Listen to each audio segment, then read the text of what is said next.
First things first, I have a cold, so I'm going to be sounding like this the whole time. Deal with it. Hello YouTube! So you know I speak in metaphors quite a lot, which is strange because I'm a bit iffy on metaphors whenever someone else does them. But today's metaphor is brought to you by board games. To an extent I'm talking about things like Monopoly, but I'm thinking more about the dice roller geeky games. We play Eldritch Horror, which I've wrote about in my last blog when I reviewed The Mountains of Madness by HP Lovecraft. So the game is based on the works by HP Lovecraft. So in the game you have your character and you're trying to defeat the evil things. I'm not explaining this very well, but bear with me. And to do this you need certain skills and you can build up your skills, but it really depends on the roll of the dice. That's essentially what it comes down to. You can plan as much as you like, but it comes down to the roll of the dice. By building up your skills you can get more dice. So your character might start off with only having 1 strength, but you can build that up to 3 strength, and then if you have items you can build that up to even more if you're doing combat and things like that. But you can still roll all 1s and fail. And I really think that's like how life works.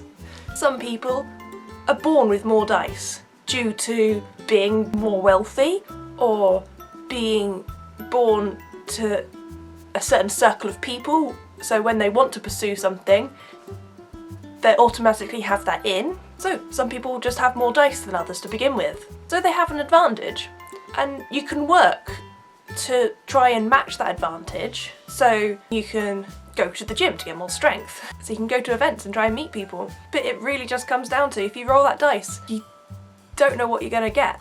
And yes, it's beneficial to have more dice and you sometimes get to re-roll the dice, but it's just luck, and that's what it comes down to. My acting, for example, everyone starts off with 1 dice in every area. That's a given. I went to stage school as a child, that's another dice, so I get 2. I'm part of a multitude of extra agencies, that's another dice. I'm now doing YouTube to give myself another dice, and I got myself business cards printed out, so if I ever see anyone in the biz I can be like, hey, think of me for your next feature, and pass my card over. That's giving myself another dice roll. I'm also trying to connect to other actors on things like Twitter and on YouTube. That's another dice roll, so I've lost count, I think that's like 5 or 6. But at the moment I'm still rolling 1s, so what I need to do is build up my abilities, strengthen myself. So practicing on the YouTube to give myself to not just being on YouTube, but being good on YouTube. Not just connecting, but making friends. It's all about building up your dice rolls so that when you do roll them, you can either refocus and roll them again, or you can just have more and more dice, which does increase your likelihood at least getting 6. I hope this makes sense to people who don't play board games. I'm sure I have more to say on the matter, but at the moment I can't think of it. Why do I speak in metaphors so much?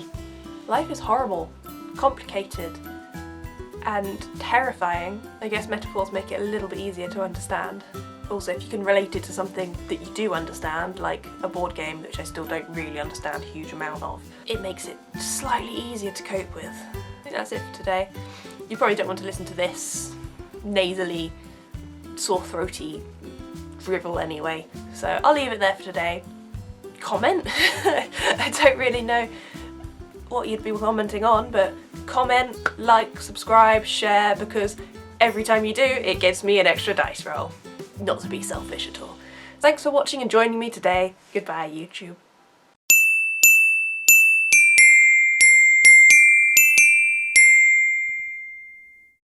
Luck be a lady tonight. Luck be a lady tonight. Luck something something da da da da da da da da. Luck be a lady tonight. It's the only sort of thing I could think of that was vaguely relatable. Oh, shut up, Hannah.